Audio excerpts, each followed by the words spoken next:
Welcome back to Let's Talk Dog podcast. My name is Bee, also known as One Angry Witch. I am the moderator for Let's Talk Dog. And this week we are having a guest, but we're going to go ahead and just go around and introduce ourselves our normal way. What's going on, dog people? It's Norca the Dog Guru. Just out here in Florida training the puppies. Hey, it's Alexis, the vintage dog trainer in Northern Utah. And it's Rachel from Training That Heals in New Jersey. And it's me. I'm Michelle Black-Sullivan, and I am a dog trainer out of London, Ontario, Canada, who owns PAWSitively Happy Home. Well, welcome, Michelle. We're super happy to have you here. Happy to be here. Thank you. I am sad that your dog isn't here, though. Sorry. My sincerest apologies. I will send you so many photos and videos of him to make up for it. All of the private TikToks. Puppy. All right. All so of them. today, this episode is actually just mostly going to be focused around Michelle. We're going to ask you 900 questions and be super invasive. Awesome. We hope that you have fun along the way.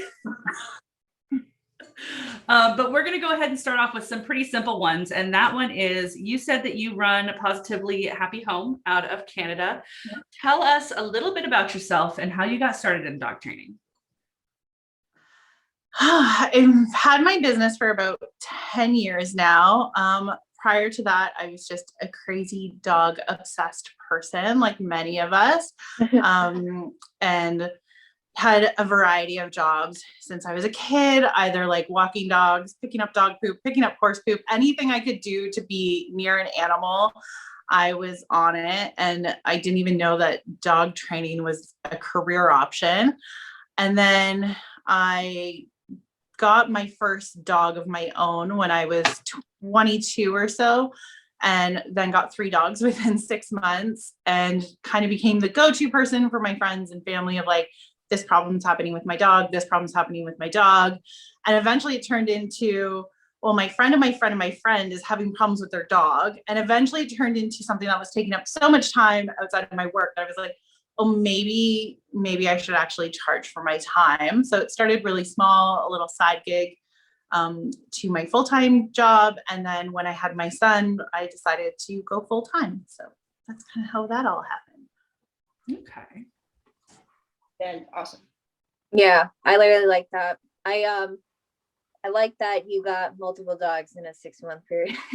Right. I did everything that a dog trainer would tell you not to do. I had a Husky Shepherd, a Husky Malamute, and a Spaniel in a 1-bedroom apartment while I went to school and worked and had no idea what I was doing. That's how a lot of our stories start, is like, we dug a really big hole for ourselves and had to dig ourselves out of it. And then I currently live in that hole. So you're just a future dog trainer. Yeah, exactly. Yes, she is. So talk a little bit about like your method, because your method's a little bit different than us.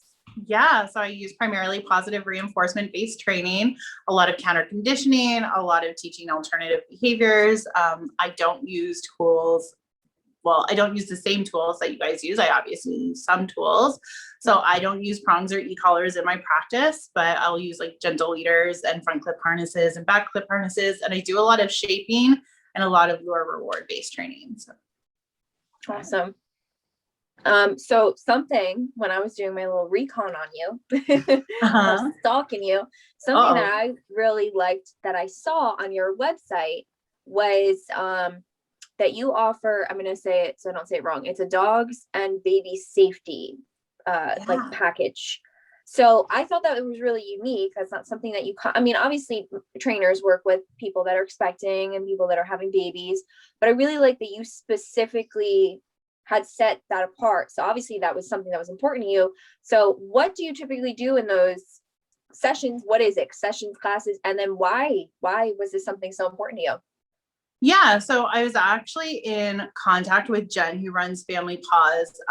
During my pregnancy, she reached out to me and like kind of educated me on some of this stuff. I think I might have reached out to her just as someone being like, holy like bananas, what do I do? Because there are 7,000 different baby books about everything else, and all the stuff about dogs with either super outdated, like dominance-based theory stuff about dogs and babies, and there wasn't a lot of like modern information. And then I found Jen. So I kind of got involved with Family Paws, took her certification. She mentored me, and I really fell in love with it. I love the aspect that I get to work with people. Like, I often get to work with them when they get their first dog in their 20s. And then as they get older and their relationship progresses, I get to see them again when their dog's older. And I initially worked with kids and stuff. So I really like that aspect of like taking all my skills and putting them in. So we work on a lot of things of new boundaries, how to get your dog adjusted for a schedule, picking up on dog body language, teaching them to respond to cues without like your body language, practicing holding a doll, all sorts of different like fun little things for them to do to like just get the dog ready and like prepare them for expectations. Cause obviously we see these, which to dog trainers is super cringy, these Ann Getty's like baby laying on dog and the dog is super stressed out. And we're like, oh my God, like that's not good. Let's stop doing that. So all of us, yes. Yeah, it's kind of that preemptive, like, you know, your dog and baby's relationship isn't necessarily going to be like that from day one, and they have a lifetime to grow together, and kind of just setting up the foundations for that. So it's super fun. That's really cool. Do you ever work with young kids? Do you do that in your programs, getting the kids up, training the dogs and stuff like that too? I do like a lot of like family involvement. So my primary client base, if it's not like more of the behavioral stuff, all of my other clients are usually like the busy mom, busy family type client base. So have lots of kid involvement. And then I also do work with the school board still, because that's where my job was primarily like before. I was a dog trainer full time. So I go into schools and I do education on dog awareness, dog fight prevention. And and then I'm looking into eventually starting like some day camps of like junior dog trainer handler stuff in the future. But I swear you're like my spirit animal, man. I swear. Like, why do you have to be in Canada? Why? I'll come to Florida. Yeah, what's the weather like right now? That is the best part, when you can combine everything you love. Yeah, how dare you ask me how the weather is? It's April in Canada. It's terrible. I was saying before we got started, I was like, they're like, how's your Monday going? I was like, I was just looking at flights to Florida. We're all coming here. So it's still cold here too. It's pretty cold. Not here. Hey, we got a cold front. It was like a whole 50 degrees yesterday. Okay. I have no idea what 50 is. 75 or higher for this week, except for at night where it's been dropping into the 30s. I got a tan. So what has been your most challenging case? Because I know you take behavior cases too. What's like your most challenging, or your most, I know humans tend to be the challenge most of the time, but I got you. I know. I was like, that's a hard one. Obviously there's like those ones that stick with you for a really long time. Right. I think like the hardest one that's like hit me the hardest was a Rottweiler I worked with that we never, like the owners were never able to follow through, but definitely seemed like he had a neurological problem. Yeah. He would wake up from a dead sleep and just be hyper aggressive for an hour and a half. Like people would lock themselves in their room and he would smash at their doors trying to get in. They were driving him to a kennel, and it was just such a messed up situation where like the dad wasn't there full time. So it was like the 22-year-old daughter taking care of like a special needs kid that was also in the house. So it was a really complex situation. And they were driving the dog to a kennel to be watched. And like, they had to call animal control to come get the dog out of their vehicle because he just woke up and lost it and they couldn't get in their own car. So that was probably like, that was my very, very first like behavioral euthanasia case. Okay. And like, it just sucks. It's always one of those ones you're always like, but what? You always like, think about it. But what could have been done? And like, reality is like, that was 7 years ago. Nothing really could have realistically or safely been done that was in the owner's capacity at that point in time. There's always other things that we could have explored, but respecting their capacity and what they could do. So that was probably one of the hardest ones that I've ever worked with. And I've had a couple rough cases. How do you handle behavioral, like bad behavioral cases? I ask because I have a monster child dog. So I'm curious because I have to use a prong collar on him. Yeah, like how do I What handle kind of it? Like, behavioral? You gotta be Pardon? able to- Yeah, you got to give her a behavior. Give her a Reactive, behavior. reactive. I'm like, how do I handle it There's emotionally? I anxiety, don't. there's aggression. I mean, there's a few options there. I mean, Aggressive I can- reactivity towards people, dogs, anything outside of the house. He's fine in the house. He's an angel. But anything outside of the house, he's a terror.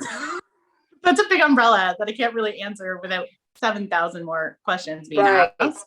Yeah. Curious. But yeah. I was like, That if is you're a asking me hard how I question. emotionally deal with it, I drink a lot of wine. I don't have poor coping skills, but white wine, no red. red. Okay. Oh, I'm a red. Moscato drinker. I'm a Moscato. Me too. We've got it all the way. No, I think what B is preluding to is and I'm sure you get it. We've all been there, especially as all of us being TikTokers, methods get doubted. So as the three of us, we come from more of the balanced side of things. Yeah.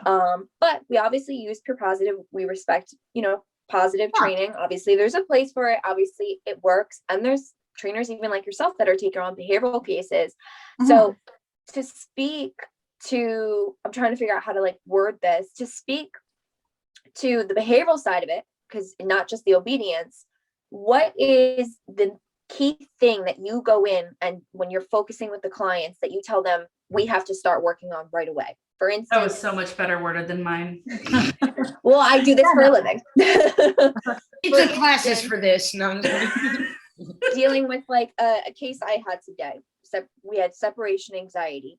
They reached out. I was doing a contact form. So they reach out, they're dealing with separation anxiety. And so right off the bat, I was like, well, what's going on is there's a lot of lack of like communication taking place. So your dog's really confused. They're really nervous because they're unsure. So we have to do X, Y, and Z, implement structure, implement, communication, stuff like that. So what's your general approach? And I'm sure it's fairly similar. Yeah. Sorry. No, go ahead to that. That's all yeah, to that. I don't think it's really all that much different, right? So I'm obviously going to do my counter conditioning and desensitization, change the emotional response, teach an alternative behavior. So I really feel like 90% of it isn't all that much different, other than you may use more of a no or a punishment or something. And obviously those come like, my nose might look a little different than your nose or something, but it's really like, I wouldn't think it would be all that much different. I think if you looked at most of our cases and you wrote down step by step what each of us were doing, I don't think there would be a huge discrepancy until you get into those more extremes on either end kind of people, right? So I'm increasing like the structure, if you want to call it that, right? I'm increasing clarity for the dog. I'm letting them know what to expect. I'm helping to desensitize them to what's happening. I'm like, if it's a separation anxiety, we're working on pre-leaving cues, teaching them an alternative behavior, teaching them their safe place, all those sorts of things. So really just, So you mentioned it stuck out because you were talking about like the no thing. And this is something that we talked about a couple episodes ago. I think it was in our balance versus pure positive episode. So we were talking about the no. Do you not use no, or is it just? I use no. Okay. And I know that there are other trainers who don't use no at all. My no, I typically, my preference would be to tell them to do something else instead of just a no, just because I feel like that's not super clear communication. Right. Yeah. But there's definitely like, and then it comes down to if I'm in an active training session and I'm finding myself having to say no repeatedly, my philosophy is I'm failing as the trainer to teach the dog what they need to do. My no's might come out more in real life. Like I think the video I posted the other day where I gave Gatsby like a solid leave it, you clearly saw him slink down. Like that was punishing to him. It was probably more. Yeah, tone can definitely be punished. Right. And especially with the Sholo, everything's punishing.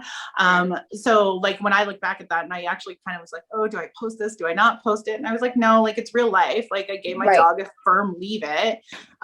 He didn't enjoy it. But if that were in a training session, that wouldn't be how I would choose to approach that training session. And I look back at that now and I go, oh, I don't need to use that tone with him. Like that was an overcorrection. How I always explain, like with our clients with the no conversation, because I use no. I'm Italian. We use no. You're like, Okay. it's happening. We say no. I always explain, because I'm a firm believer in the same thing. I don't believe you can just say no to a dog. You need to follow it up with instructions. So I always explain that it's a 2-part sentence. The first part is the no, and then you follow it up with instructions. So no, go place. No, I don't want you jumping on the guest. Go place. No, I don't want you focusing on those people walking by. Focus on me. So no, focus, or no, let's go. Like, you follow it up with instruction. And I think that that's like that. And that's why so many of us say, like, good balance trainers use a lot of the positive side of things too. Exactly. If you're Yeah, I was about to just say- knowing, you're getting a really I was about to flatline say, dog. as many times as you say no, how many times do you tell the dog yes? Yeah, reinforcing like- too. I say yes to my dog every other second. Like, yes, yes, yes, good boy, Yeah. yes, yes. That's all you hear. And then one no out of 10 yeses. Exactly. And it may be with a redirection with a slip lead or a prong collar or an e-collar, you know, if my dog's off leash training or something. But it's a subtle redirection. That's all I do when I'm, you know, correcting my dog. It's not, I don't correct to hurt, I don't correct to intimidate, I correct to you know, redirect. It's not to harm or taint my training. It's never to harm the dog. So but there are trainers out here you know, calling themselves balance, and For sure. It's more compulsion. just using complete force and compulsion. Yeah. Hello, Alexis. Welcome. Alexis. How are you, Hello. beautiful? What you got over there, Welcome. Alexis? This is Michelle. Listening. Alexis. These are Do you have quiet. any questions? Do I'm you have any the questions? shy one over here. We gotta pull her out of the shell because she'd be hiding back there. I know, I'm the cat. So I guess I actually had kind of a thought come up. I know quite often, like, kind of last step before like off leash work would happen for me is like acclimating an e-collar. How do you handle off leash work where that's not a tool that you use? I just make sure it's super solid before I'm removing my leash. So it's the hours and the reps and the do it again and again. And I purposely set up the situations. Like, I'll throw out like a stake on the ground when my dog's on a long line and be like, we're working on calling away from that stake before I'm removing this leash. Like, I want to know I'm calling you off, like, animals, I'm calling you off this, I'm calling you off that before I let that leash off. So So do you use a leash to introduce off leash work? That's so weird to me. Like, because I mean, people have it really confused out here that dogs can just be trusted off leash without any training. just let them go. It's fine. Yeah, just let them go and just create a G-Biz that they're gonna come back. No. I mean, I think we all get, like, at some point in time in your life, you all get that one dog that, like, I had that one dog that I'm like, really didn't require any training, but made me look Cupcake dogs. freaking amazing. Yeah. And I'm like, come here. And he was like, okay. And then every dog from that was. So do you introduce off leash training to your clients as well, or are you just speaking about your own personal dogs? No, I introduce it to my clients as well. Yeah. I offer like off leash training classes and stuff. So Awesome. yeah. Yeah, I mean, my two dogs are off leash trained without e-collars, but like, if I'm training clientele, they have to start on e-collar because I mean, it's safest. It's safest for the dog. I've seen the most well-trained dogs like just skeet on the owners. Skeet. I just saw it the other day during a live, and this dog is supposed to be super 100% trained, and he skeeted after another dog. Yeah, I mean, it can happen with anything, right? Even with an e-collar, dogs can decide to blow it off. So my e-collar is my 100% because my dog will not be off leash on an e-collar if it's not 100%. Yeah. I mean, so I'm like, again, I think when it comes down to the nitty gritty, it's probably just not that much different. Right. It's pretty, like, how I'm thinking in my head, because I'm thinking about this, like, we've recently like changed some things in how we run like training that heals, because my background came from, like, I was trained under a balanced trainer that was really great for the, like, at the time, but as I got more and more into like the balanced training world and meeting other trainers, and then also seeing that there's other training methods, like, when I got introduced to dog training, the first method I ever got introduced to was balance training. Yeah. So then I started to see there was like positive, then there was like other stuff that like unrelated to dog obedience, like agility, like all that other cool stuff. So as we've grown, like we've tweaked how we do things here at Training That Heals. And I didn't want to be what we call a tool salesman anymore. Yeah. I wanted to make sure that every case was getting what they actually needed and not more than they needed if they didn't need it. So like with my puppies that we get in, we pretty much don't do like e-collar anymore unless the owner requests it. Like if they were specifically interested in the e-collar.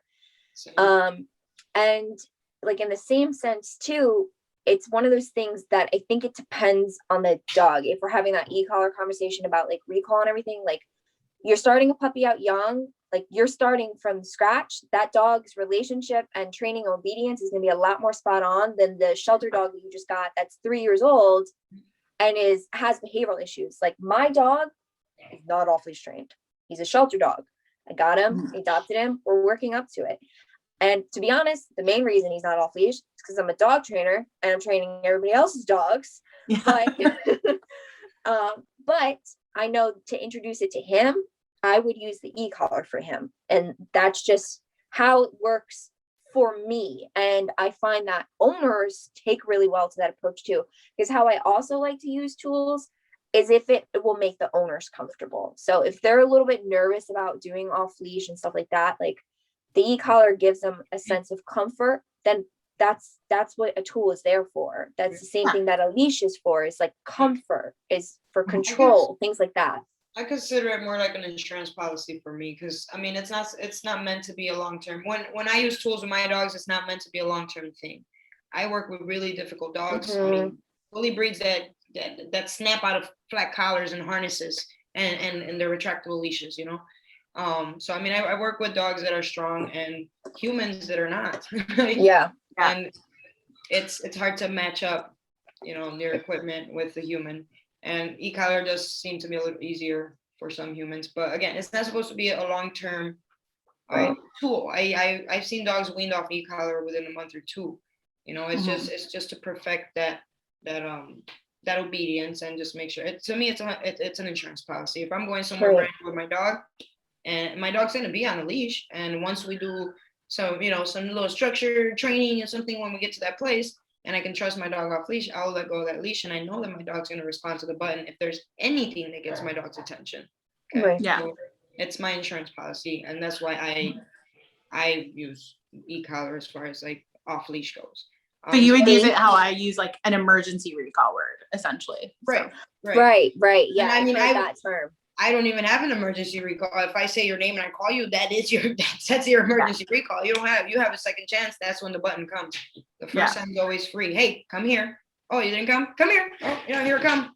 It's that tap on the shoulder. Oh shit. Yep. They're serious. You know, I'm being called. It's not to hurt the dog. And a lot of people, I think that stigma behind the shock collar, you know, and hurting your dog.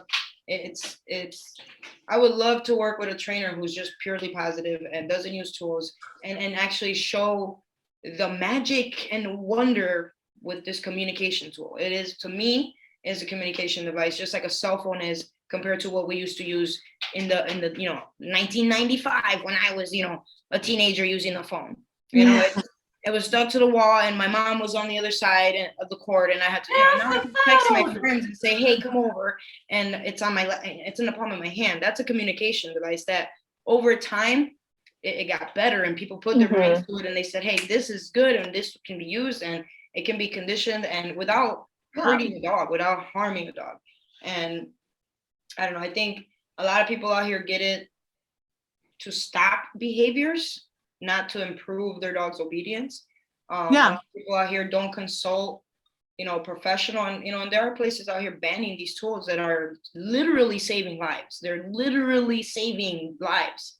I worked with a lady that had horses and 3 Jack Russells and she had already lost 2, because they run into the thing with the horses and they're running around and get stomped by the horses because they can't recall, because they want to chase a horse that weighs, I don't know how many more pounds more than the damn Jack Russell.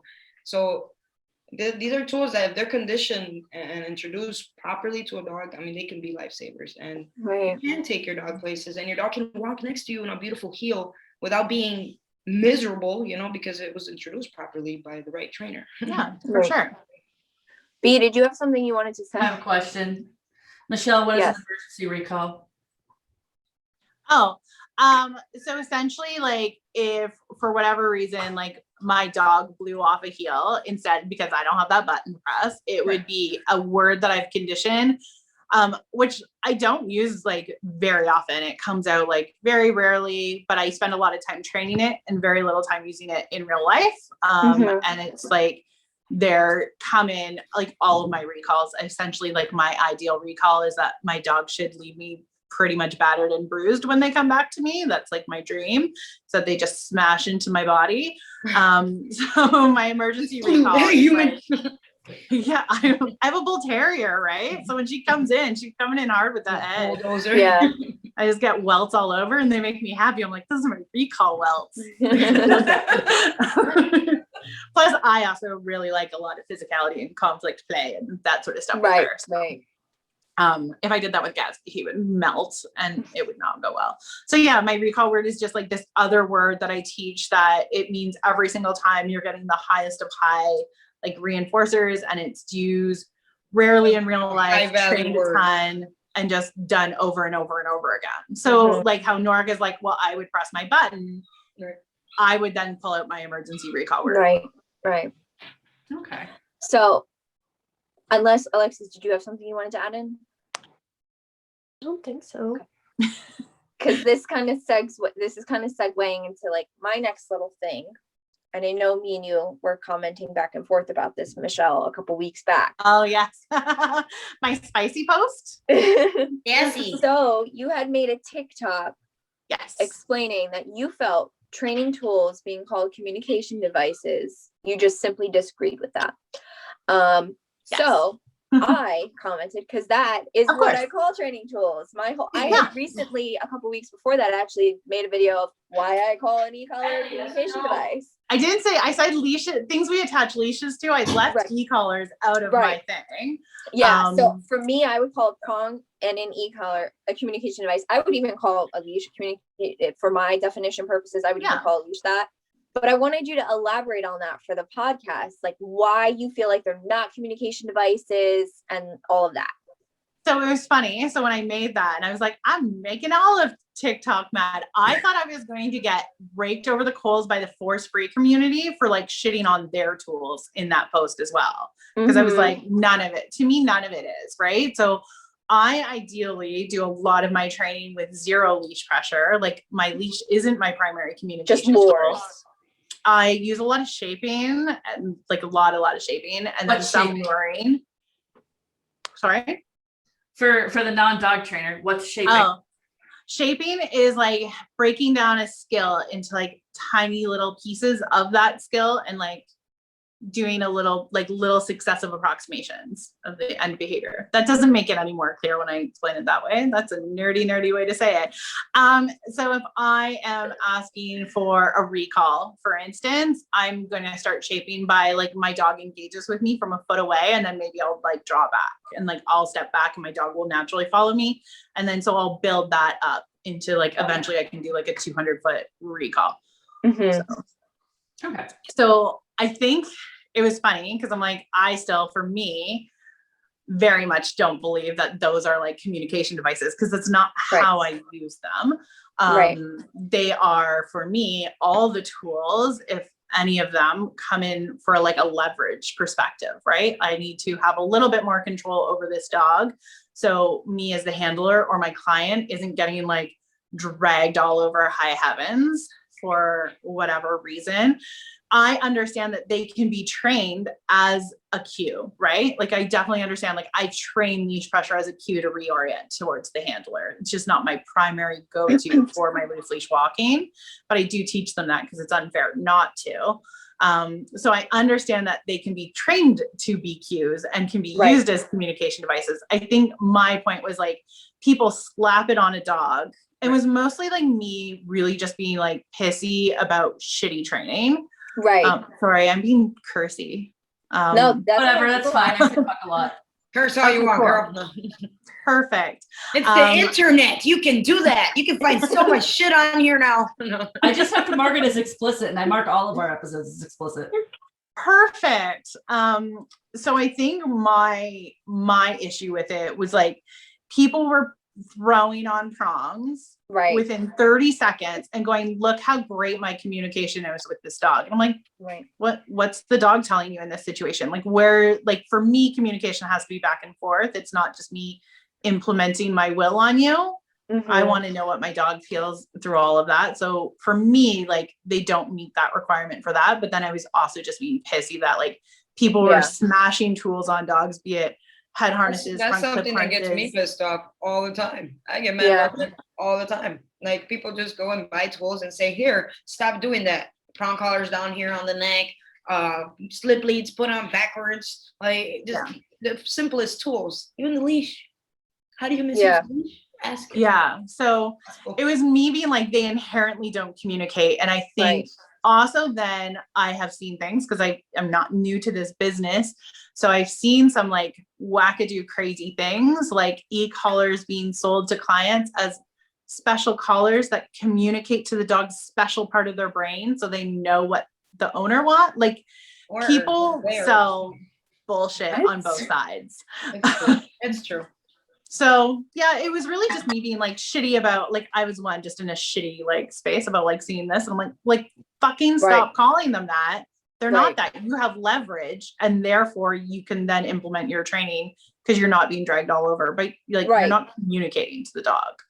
So if you want to teach it that it's a cue and then you classify that as communication, like by all means go ahead. I don't care. I disagree, but we still disagree, and that's perfectly fine. There's things we all, even the three of us, respectfully disagree with. Yeah. For me, and the part that sticks out, like what you just said, which is different, not different. You said all the same stuff, but you added this part in too, from our comments on TikTok, was that there's the dog's not communicating back. For me, I feel like when a dog does follow a cue, even if it's how you teach it versus how I teach it, like using a communication device, that is them communicating back. That's the best communication we're going to get from them, like the most. And so for me, I call them communication devices. And it's important for the owners listening. You can't just strap anything on your dog and expect them to understand. Not a leash, not a prong collar, not an e-collar, not a slip lead, not a harness. There's process to this. And you have to condition what the expectation is. Right. So if you're teaching a heel or a recall, you're using a tool to help teach that. So whereas you would use the steps, you would use the process of steps. I would do the same thing, but I'm layering in the conditioning that I've done with like a prong collar to help also guide. So the communication gives the owners a way to communicate with their dogs. Because in my opinion, a lot of owners don't know how to do like a lot of the fancier stuff. Some owners can, some are really dedicated. Some have the time, look at B, like she does a lot with her dogs. So using something like that. I don't have a life. Yes. My dogs are my life. Right. And I know that this gets some like backlash, but using tools is a convenience, whether we as the balanced community want to say it or not. It's convenience. It's there to make training easier for some dogs. And it is a necessity as well, though, in my opinion. I know that the other training community doesn't agree with that. Yeah. For certain cases, like behavioral cases, like I know my dog, I felt like I needed the e-collar. I felt it was a necessity. So using those tools to me does feel like communication, just because if you condition properly, you're teaching the language to the dog through the conditioning. You're teaching that pressure from these tools is doing a couple different things. It's getting the dog's attention. It's teaching them directional pressure. So where you want them to be, walking in a heel, coming this way, coming forward, directional.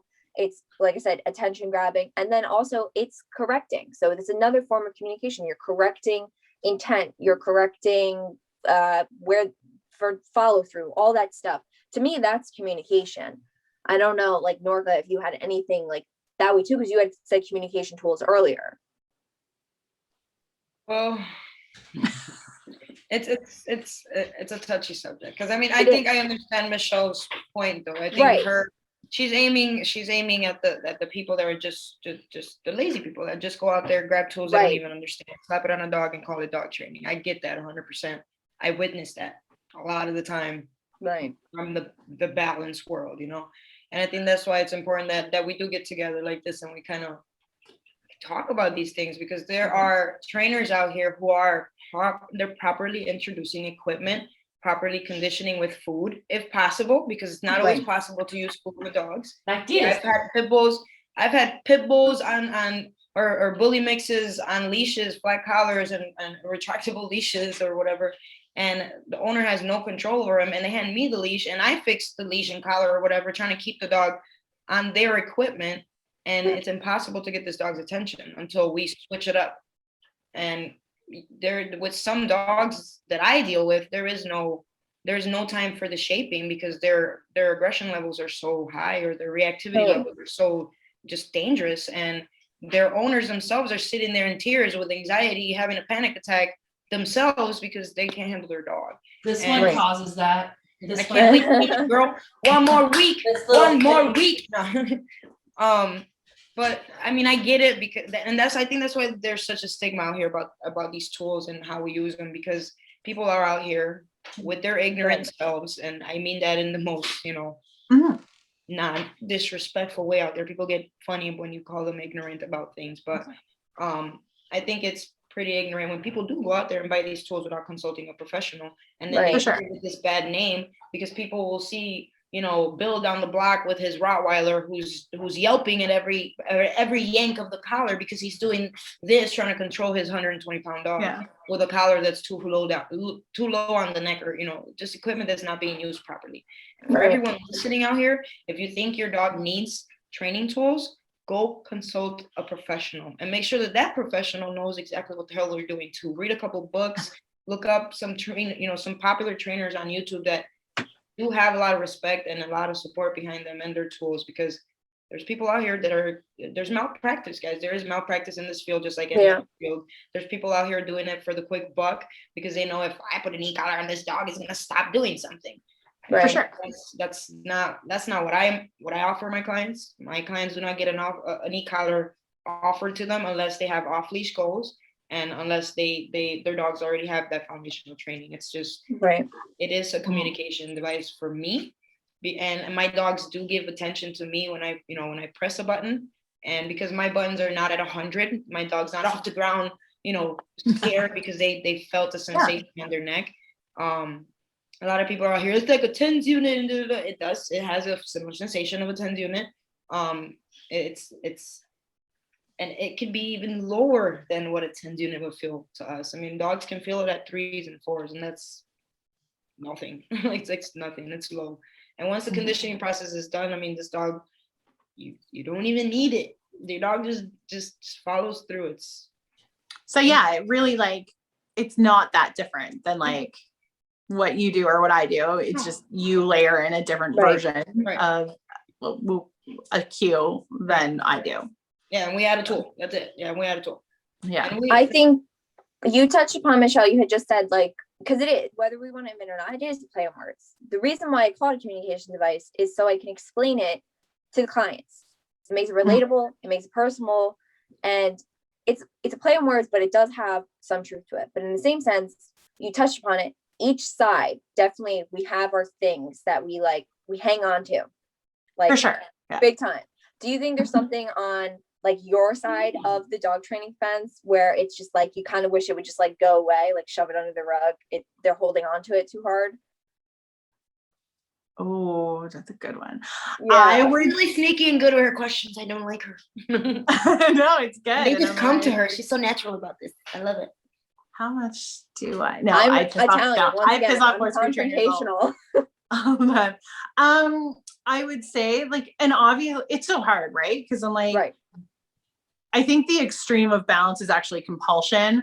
So it's very easy to see that. Right. I think the extreme of force free is a little bit more nuanced and hard to like blatantly see. Yeah. I would say that people who believe any amount of stress in a dog is going to melt and destroy them, is a little bit over. I'm like, no, they can handle some stress. Yeah. And actually some stress is improves performance. You just need to know what like zone you're working in. And yeah, like everything is just every negative experience is going to melt a dog. And I'm like, they're pretty resilient little creatures. So I think when it comes to like the force free side, I would like to see those go. I would like to see the name calling and the screaming. Definitely. At just people, right? Which is, I think, like how I kind of got in contact with many people and made many people on my side mad, is being like, I don't really want to, like, I'm not going to call out a community of people when I'm like, when I know, like, deep down inside, like, all 4 of us, 5 of us here have like the exact same goal of we want dogs not going into shelters. We want them living the best life possible. Like, I don't believe any of you use a tool out of malice. I believe that you use it because you feel it is the best option available. I disagree with you about that, but I disagree with my friends who are parents, and we disagree about parenting all the time. Yeah. I don't love them any less or think of them as any less of amazing and wonderful moms. So we all have our methods of raising our dogs and children. Yes. Yeah. Exactly. So like, it's the same I don't know. thing. There's There so can be many a disagreement. Like 2 ways can work. Like 2 methods can work. Yeah. I also like disagree with my husband like about almost everything. So I just live in a world where like, I'm like, okay, whatever. Like, y'all wrong. And I think that's the thing. Everybody has to just lay off the whole name calling and bashing, and just remember that we're in this for the dog, and you should just train a dog. And if you see malpractice, if you see abuse, fucking report it. Please report it. Put that person out there and say, hey, this is a horrible trainer. They use these kind of methods that are really hurting dogs.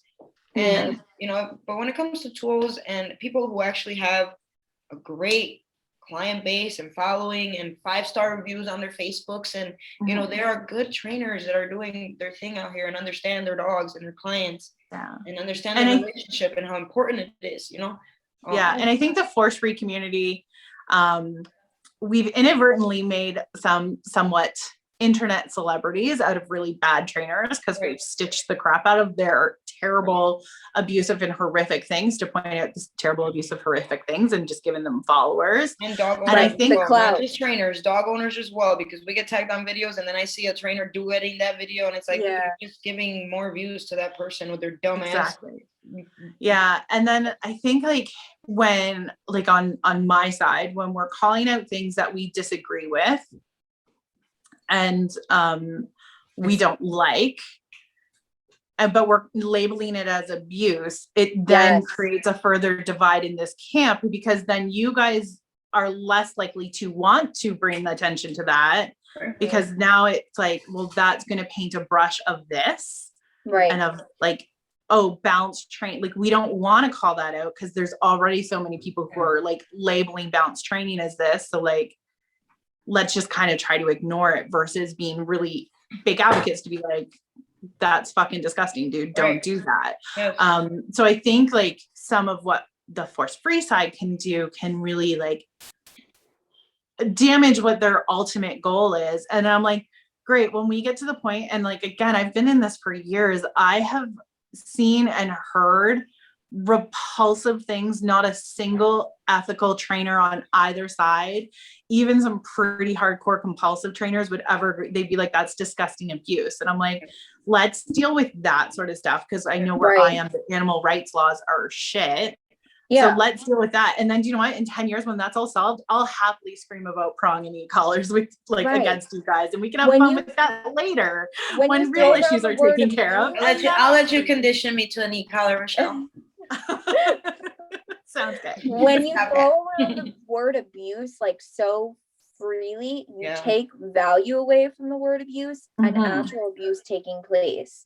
And for any trainer, like Pudgy, that is abuse. Pudgy, stop following Pudgy. If you follow Pudgy, go block Pudgy, because Pudgy doesn't need follows. Pudgy needs a better owner. I don't know what Pudgy is. But when the like the force-free community calls the balance community umbrella abusive, you're taking value away from that word and actual abuse. And Right. all dog trainers' goals are to, if you're a good dog trainer at least, to not to take care of abuse, to make sure that doesn't take place, to make sure that owners know how to respectfully handle their dogs. And most of us do work with dogs that have come from abusive situations or shelters. That's stressful already. Throwing that word around too freely is wrong. You could not agree with something and you could not use it, but don't say it's abusive. That's just wrong. Like out And out. I think, yeah, and it comes down to like, I don't know. I think this is just like an internet day and age thing of, if I disagree with something you do, there's this assumption that I disagree with you as a person. Right. Which is so toxic and so not okay. Cause I'm like, and it's only the stuff that you're talking about. I'm like, if I talk to anyone in my life, there's several things I don't agree with them on. My love for that person does not change. It does not waver. Just because I go, oh, I don't agree with that. So, and it shouldn't. Right. Like, we're all in this.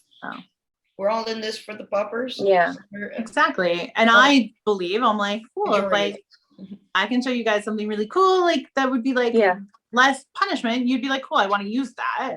Exactly. I think having that conversation, and if you can show me something creatively, maybe that I don't think of or I don't see as often, because I think also because we've broken into these camps, we're getting educated by the same person over and over and over again. Right. But so I do a lot of like education courses with like balanced trainers, and I'll look at what they do and I'm like, oh, I haven't thought of it that way.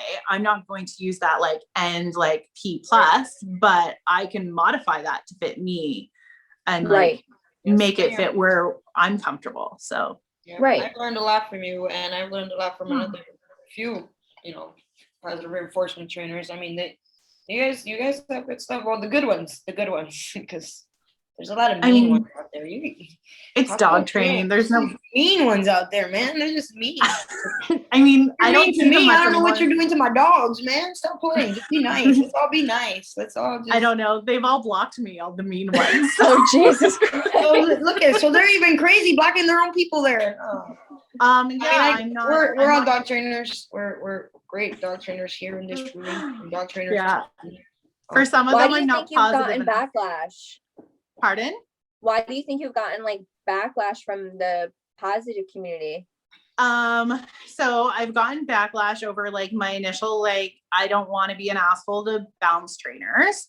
That was the first round of backlash I got. I got a backlash because I said I don't believe that tool bans at this point in time would increase animal welfare. Maybe 10, 15 years down the road, if we all got different laws in place, then maybe that would be a discussion at the same time.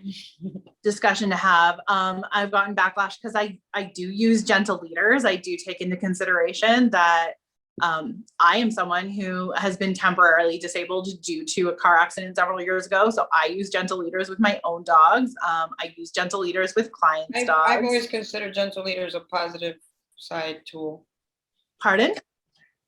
I said I've always considered gentle leaders a tool more on the positive side.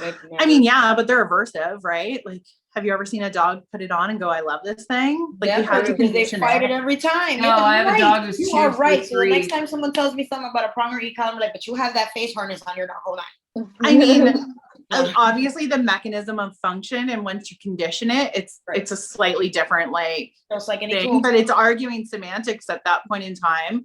That would be my tool of preference over using a prong or e-collar. Right. And I respect that.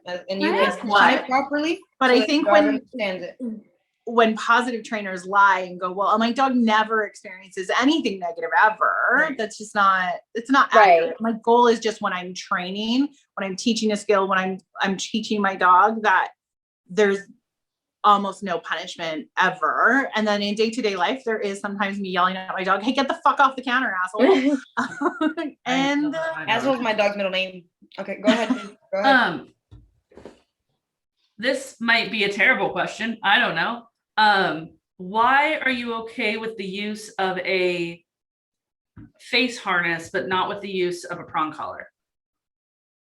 Because my belief is that prong collars are discomfort at the end, at the point of contact. So if they hit the end of the leash, that's uncomfortable. And for some dogs, painful. So but in So as a face harness thingy. Yeah, so so face harness at the beginning is an uncomfortable thing that you can condition. I will argue that. And I know, well, we can. I can argue that.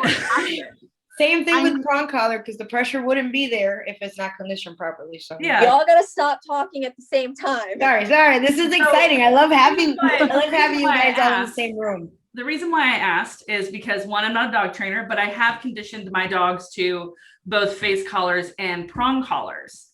All 4 of my dogs respond to a prong collar beautifully. They don't mind it. Well, Cowboy doesn't, but Cowboy's a sensitive princess who doesn't respond to anything that might be vaguely aversive. Well, he's a food boy.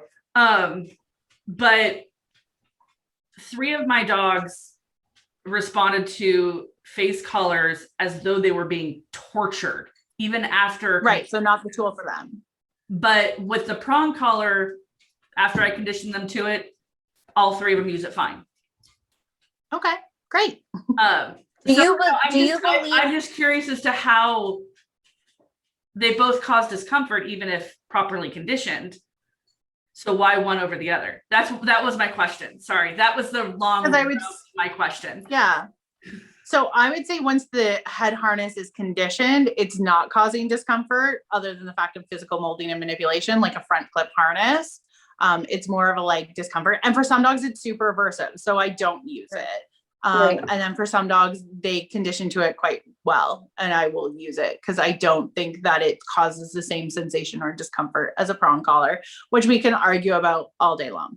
Right, Oh, yeah. right. Because there's like still Oh, so yeah. much research coming out. Like my curiosity, we don't personally use it, not because we don't like it, because we just don't. So my curiosity about them is a lot of research is coming about like the top of the nose being really sensitive for dogs, and it's still all new and everything. And I'm one, trust me, I love my scientific research. So for me, first of all, use whatever tool works for your dog. I've trained a dog on a harness before. Majority of the dogs we work with are prong and slip leads. We've done harnesses before though, because that's what the owner was comfortable with, and that's what worked for that dog.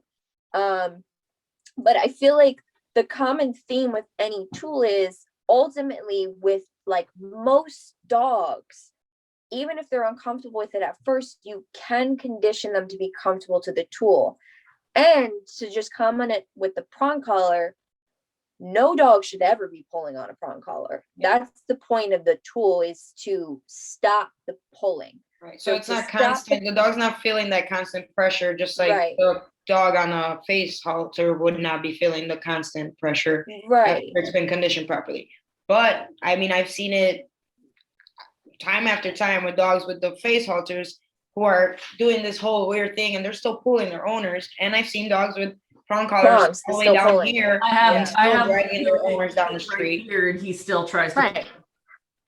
I mean, So then if it doesn't work, I just abandon it. right. Okay. Or that's not the tool we're using, and that's fine. Right. So I am selective in when and how and why I use it for certain dogs. And it's typically just not because I do so much like shaping and luring and off leash. Like I use mostly off leash to teach my, like being off leash to teach my on leash skills. Right. Or like long lines and stuff to like minimize any sort of like getting to the end of the leash and that pressure.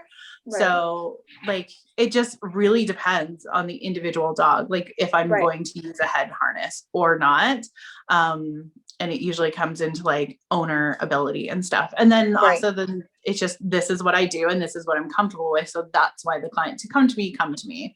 And the clients who go to someone else, if they're honest and upfront with what they do, that's why they go there. So right. No, I was just curious. Agree. What? I was just curious. Yeah. No, that's totally fine. It's a valid question. No, it is. It is. I mean, we're all asking the same questions here too. So I mean, I was curious. Same question. Yeah. No matter what, there's on anything, there's pressure. If your dog is tethered to something, there's pressure, the dog applying it themselves or you. Now, level of comfort can definitely, that's the debatable point.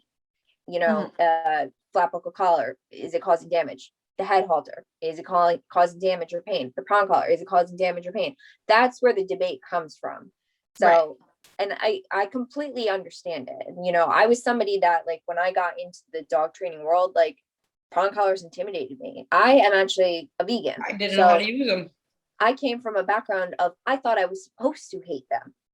And but I just didn't know anything about them. I thought initially I was the person that believed that prong collar was a medieval device that was supposed to dig into the dog's neck. That's not the point. Of all the malpractice that was put out there. Yeah. I mean, obviously they can be misused, but the point is pressure. So I think, you know, once again, it's on your comfort level. It's on your client's comfort level. And we all have our go-to tools as trainers. We all have our go-to, you know, our preferred, you know what, that is not working for you. Let's try this real quick and see if this works a lot for a lot of my clients. So, I mean, I don't go straight to equipment. My dogs are always started off on food, flat collar, and a leash. Yeah, you do that all the time. I think that's amazing. Or, you know, if they need a muzzle on, they'll have that on too. But yeah, I don't go straight to tools. I mean, I will spend a good hour with a dog. And this is a dog that might already have tools on. This might be a dog who already came to me with a prong collar. Let me take that prong collar off your dog. Let me see. Let me get to know your dog. You know, let me work with your dog. It's not a, hey, put this on your dog. I'm just gonna yank, crank, pull. Right. Button, you know. I gotta hurt your dog first. I gotta break your dog first in order to train it. That's not the type of trainer I am. And I really hope that you guys research your trainers and work with your trainers a little bit before you invest in your trainers. And that's advice that I will give in every single episode of our podcast, because I think people really need to stand out there and sit with a trainer before they invest in that training. When I share content on my TikTok with other trainers, I look through your pages, guys. I look at your videos. I see what you have to offer. And Michelle is one of my favorite purely positive trainers. I mean, I wouldn't. Thank you. Don't call me purely positive. In my eyes, you already know you're in my balance. Mostly positive. But you know, you respect your work and you put it out there, and you know, you're there to educate people, and you aren't here bashing. You're not here bashing, and you're just trying to show your gift, you know. And that's, I mean, I respect your work very, very much. Thank you. I appreciate it. Yeah, it doesn't reach my goal to bash people. No. I actually said to them when we were discussing bringing on some more positive bent trainers, I was like, we should bring on Michelle. I would give 11 to Michelle to train. She's the only positive trainer I would give 11 to. Well, thank you. You got to get out of Canada. Come visit us. I'll come out right when we're sprinkled all the way around. I have another question that kind of is a different topic. So as a female-based podcast, you're a female trainer, but you're on the other side of things. I feel like on your side of the dog training world is where you get the more female trainers. It's our side that, like, we're fighting to get in the spotlight. Right. Do you feel like you had a hard time in the industry because you're female at all, being on the positive side? I mean, I get spoken down to, or did, especially when I first started, right? There are dog trainers here who essentially make their business model trying to tell people that what I do doesn't work, which is, I mean, an interesting marketing perspective for them. Like, sure, do what you want to do. I mean, it was mostly being a business owner that I had a harder time necessarily than being like a positive reinforcement trainer. Obviously, you get that, whatever you get when you go into things. Oh, are you sure you can handle this? Are you sure you can do that? Do you know how to do this, little lady? And I'm like, yeah, give me your dog. I don't need no maid. I'm like, yeah, you called me, so give me your dog and shut up. But it was so I had a lot of that starting out. I've been doing this for 10 years now. So I don't know if I don't get it as much, or it just doesn't even like. Well, you've also made a name for yourself. Right. So yeah, but it was mostly like the business side of things. That was probably harder.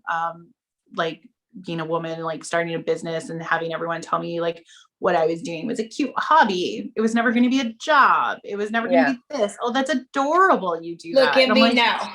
Look was at like, me now. I just got like some stitches over the weekend. I don't know how adorable that is. I'm sure. I don't think people understand this dog training thing. It's not, cuddles Yeah. and licks all day, guys. This Yeah, for sure. this is some dangerous stuff we do out here, even in the positive only, community out there. We're getting big, guys. I've been bit by my dog and it's never broken skin. And every time he does it, it's like heart stopping. And all I can think is there are people who get bit all the way through and have to go to the hospital and do this for a living. Did you see the dog I put up this weekend on Easter? The picture of me sitting next to that big mastiff. Oh yeah. That dog weighed double my weight.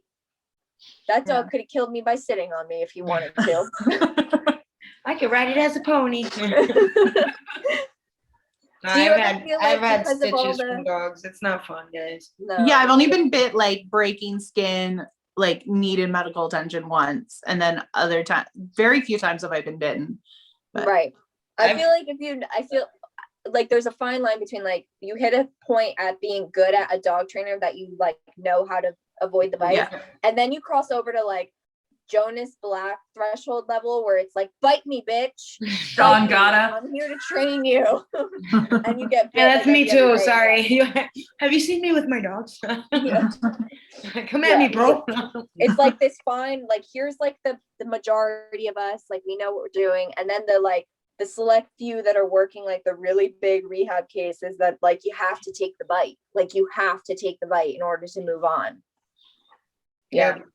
Do you ever feel like because of the amount of women on your side that the like the nasty femaleness, like the cattiness and everything? Yeah. I Because- think, like that comes out, right? I think women hold other women as a stereotype to a much higher standard, and our flaws are much more easily pointed out by other women. I even like made like some content. I even made some content around that where it was like, there's these women in my field who have completely blocked me, will not talk to me, will not converse. Like they do great work. They have great training because I have made what they deem as impossible errors. But if men make those same mistakes, there's compassion for them. And there's like, let's have a conversation about this and let's talk through this. And I'm like, oh, okay. Like, yes, ladies, let's back each other up, not trash. Right. That just makes me so angry. Yeah. Yeah. And so I think I enjoy like, so my TikTok is like oddly, like it's nothing to do with my business. I don't use it for promoting my business at all. I use it primarily for connecting with other trainers. And I love talking to like new and upcoming trainers. And I'm like, if someone asks me a business question, I'm not like, well, what side are you on? I'm just like, what's your goal? Okay, you want to like start a business? You want to be a badass boss? Like, what is your goal? Yep. Let's chat about it because I'm having fun like with that space just for like my entertainment. I'm not there to be like my Instagram's not linked, nothing's linked. You'd have to like Google me to find out what I do, like or where I work. And tell them the secrets about Google. That's like how I Google me, bitch. I like TikTok to be like more fun. I've started to post like when I first started posting, like it was like this time last year, like during quarantine, and I was like really bored. So I started posting, and originally it was just funny, like the TikTok dances and all that bullshit. And I like said to my partner, I'm like, we're all like going back on Rachel's tonight. Hold on. Oh, it's so bad. I even made a point to say to my partner, like my business partner, I'm savage. Her business partner posting Corey training content on here. Like I don't see how it could be valuable. Like it's a minute. Like I feel like you can't ethically put out stuff in a minute. And then I started to really see like it gets you like the creativity and like it challenges you in a different way. And then once people start asking questions, you're like, oh, I got content now. I just got to answer that question. It really did. It started challenging me. But the big thing I use TikTok for, like I still keep it pretty casual there, is for like networking for the most part, like meeting all of you, seeing other trainers. all of that stuff. But yeah, if I could help the occasional owner on there who asks like a pretty simple question that I could answer ethically without, like there's some things that like they need to actually get training, like you can't, there's crossing a line. Disclaimer. Can we make a disclaimer, guys? Yeah, Can you stop asking? Can you please TikTok followers, Instagram followers, Facebook followers, YouTube followers, all our whatever trainer you follow, please stop expecting us to solve your behavioral issues over a comment. There is no way in hell that I can show you in 60 seconds how to cure your dog's not even an gardening. hour video. Not even an hour video. I have Just to get better at training Norco. If you're asking me about aggression, biting, anything that has to do with teeth on a human body, we have to meet. Yeah. Somehow, some way, even if it's like this in a little group chat. Hi, girls. In a little group chat like this, we have to meet. I have to see what you do with your dog. There's no way in hell that Michelle can answer a question about aggression over a comment. There's no way that Ms. Vintage over here can answer a question about aggression over a comment or resource guarding, or we can't, guys. We love you. We love that you follow us. We love that you support us, but there's no way in hell that I can answer, hey, can you stop my dog from guarding at the door and barking and biting my uncle? Oh, my best friend got an aggressive dog. That's my favorite. My cousin got a dog. Okay, tell your cousin to call me. Like, why are you asking me? And then it's a story long, guys. I have ADHD. I will not sit there and read a 3-page long message from you. I apologize. If you don't hear back from me, it's because your message was not, I want to hire you. That's all you got to write. And you want a response from me? I want to hire you. That's it. Simple. ADHD. I ain't got time to read. My cousin's dog came over last week and my uncle went over to reach and then my dog bit him and then I didn't know. I don't need to read it. I don't need. I feel bad because lately I've started setting a healthy boundary for myself because it's a young business owner and a young person who like dealing with like just social media. I mean, like for me, social media is still an extremely toxic thing, just like off of business. Like there's still bitches from high school like being petty as hell. Point me at them. Y'all need to grow up out there. No. So I mean, for me, I started setting a healthy boundary for our company. Like I am what you would call, I guess, the face of our company because Corey does not do in front of the camera stuff, but we are a 2-woman run theme company. But I've since gaining popularity on TikTok and doing this podcast and all of this, I get so many messages the last like 2 or 3 months. And they're things like that, like really long that I don't have the time to read. Like 1 or 2 was fine, but now I'm getting 10, 15 of them a day. And I've gotten to a point where I can't respond to them. And I had to start setting a healthy boundary and I'll respond back if it's a quick something that I can give you a quick thing. Or I started sending like voice messages like Rachel, as I'm like driving. Rachel, is your company's information online? Yeah, so that's what I started doing. Michelle, is your company's information online? Yeah. Vintage, do your clients know how to reach you, right? Most of them. No. Have social media, right? Okay. No, but guys, if you have a serious training question, a few of us on here have our phone numbers. Yeah. On our social media. And a couple of us offer and you can call and say stuff. Like, hey, I saw you on TikTok, Rachel, and you do awesome work. And I just have a really important question. And I would like to set up a consultation with you. And that's how you handle your dog's behavioral issues. Right. There's no way that we can. And y'all need to stop getting mad if we don't answer your question. Too. Right. Just right. No, I started, my response is now like, hey, I offer the virtual coaching. That's 30 minutes one-on-one with me and you. If you do it, cool. But like, it can't be sitting there typing like 3 pages 20 times a day. Like I got board and trains to train. I got sessions to get to. I got to drive. I can't. It's too much. And then I don't even respond to TikTok comments anymore because I can't keep up on it. Michelle, try to stick to the video content, okay? Yeah. I did a gratitude post today and someone wanted to ask me about aggression questions. Like, stop. Stick to the content to the video. Just look for a video that fits, your question because you're all funny, man. Michelle, we love you. We love having you here. It's been great. This was a good one. Okay. B, question. Go, B, go. Norga. What does a video consultation with you look like, Michelle? Does a video consultation look like rare? Because I hate doing them. They're so much fun, guys. You gotta practice those. You guys are missing out on like. I don't like them. They don't fill my heart with joy, so I don't do them very often. I've cried at 2 already. I've cried literally tears with my client because I'm like, oh my god, I helped you over the phone like this. Like yeah. I Like, refer out to people where that like that fills their heart, that gives them joy, that gives them love. I refer that out to them. It is like, don't call me. I hate being on my phone. yeah, it is not something that brings me joy. I get a lot of energy from being with people in a room and the dogs in the room, and it just I'll do it for some people. If they're like, I really want to work with you, I'll do it. But I'm also super busy. Like, I have a 5-year-old at home, so then it's like, if I'm at home, then I have to like go and find childcare for him, and like I'd rather just do all my work outside my house. Like, I don't want to like, I have my board and trains at home, but I don't want to be like on the computer and then I have like, mommy, look at the Lego thing I built in the middle of like a client like talking. And then you have your dogs as well. Your dogs and your 5-year-old. So anybody got time? Yeah.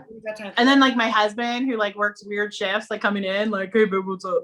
You get the naked husband in the background. My boyfriend just messaged. He's like, the shirtless 40-something-year-old. Yeah. Covered in tattoos. Yeah. My boyfriend just messaged and he's like, Are you guys done yet? He's trying to come in the room. He's trying to come in the room. We're not done yet. Oh, Joe, goodness. we're almost done, Joe.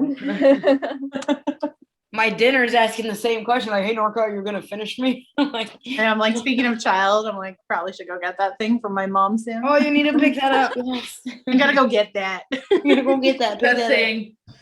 All right, Michelle, do you have any questions for from the ladies here? For balance trainers. For balance, I don't know. I think like you guys are all pretty like open and forward, and I mean, you're really open. That's your TikTok is very open for conversation. Like, that's what I like about it. Thank you. I think TikToks. it's important. Yeah.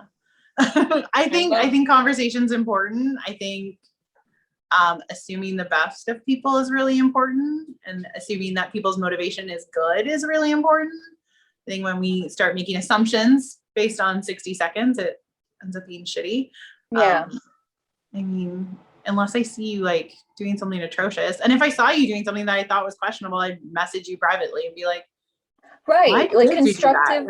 What happened to constructive criticism? Yeah, I've had people message me directly like, hey, okay, I saw that you did this in this video. Why did you choose to do that instead of this? And I'm like, right. I'm happy that you inbox me instead of putting that on my comments and making it an argument. Thank you. Exactly. Right. Yeah. Awesome.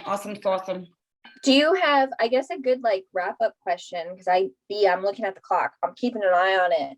I am too. I got my eyes on the prize for like a good wrap up ish topic. What is your favorite thing to teach a dog? Like your favorite thing to do as a trainer with dogs or the clients? Or clients.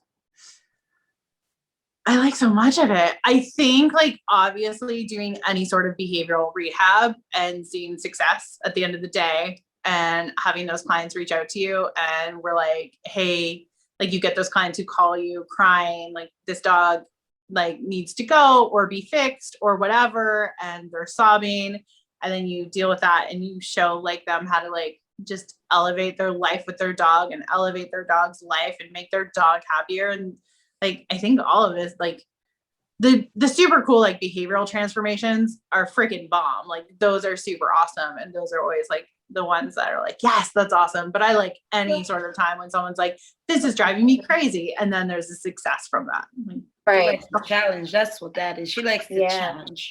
I mean, oh man, if you have a spicy dog, I want to take it home. Rooster. I want to take it home. You have a spicy rooster. I have a spicy. I have two spicy dogs. Spicy dogs are the best. I mean, I got married. I no longer have men projects. A spicy dog is usually a misunderstood dog. That's why we enjoy a spicy dog. And a spicy dog is just a dog. Most of the and it's the best when like the clients like doubt you. They're like, you're not gonna be able to handle my dog. Oh, that's the best. That is the best. Within 3 Like minutes. 2 minutes later, you're walking down with a single finger, being like, "What? Pardon?" Those are fun. I like the "I told you so" moments occasionally when you get that jackass guy. He's like, Oh, "Ooh," yes. 'cause, like the Husband. wife hires you, and husband. then he just shows up to like bitch you out, and you're like, "Why are you even here?" Right. And they're And like, get "You you can't going do on it," and then you do Thursday. it, and then you're just like, "I'm Yep. sorry. What do you have to say to me now?" Yeah. I got one on Thursday. I have to go see. That's definitely the daddy ego is totally there. Oh. Ugh. My dog's off leash with me. Yeah, but your dog doesn't listen to you. We'll teach him how to dog. Yeah. Nice. That's amazing. I mean, I asked all my questions. I mean, I think you're fantastic. I'm just happy that you're here. I think you're chit-chatting. fantastic. Thank you. Thank you. Thank you so much, ladies. It was so Love our fun. community. I love that we're building a community, guys. This is Yeah. awesome. Thank you for coming on with us. Thank you for having me. For our listeners at home, if you are in Canada, you should definitely look up Michelle. We are Yo, gonna what's go your ahead- contact info there for them? What do you? Yeah, what do you like to shout get out some of your connected out stuff. there? Yeah, so I own PAWSitively Happy Home. PAWSitively Happy Home. Did not PAW, think guys. of- PAW. Yeah, did not think of that when I started my business, but that's fine. So PAWSitively Happy Home on Facebook, Instagram, website, all of the things All below as well. other than here, where, or not here, but on TikTok, where I'm just me. Thank you for joining us again on Let's Talk Dog. We will list all of Michelle's information down below as well as our own. You can find Michelle on TikTok and Instagram and Facebook and her website. You can find all of us on all of those places too. I love you guys so much. Tune in next week. Michelle, thank you Have for Sailor coming by. Jerry on. Thank you.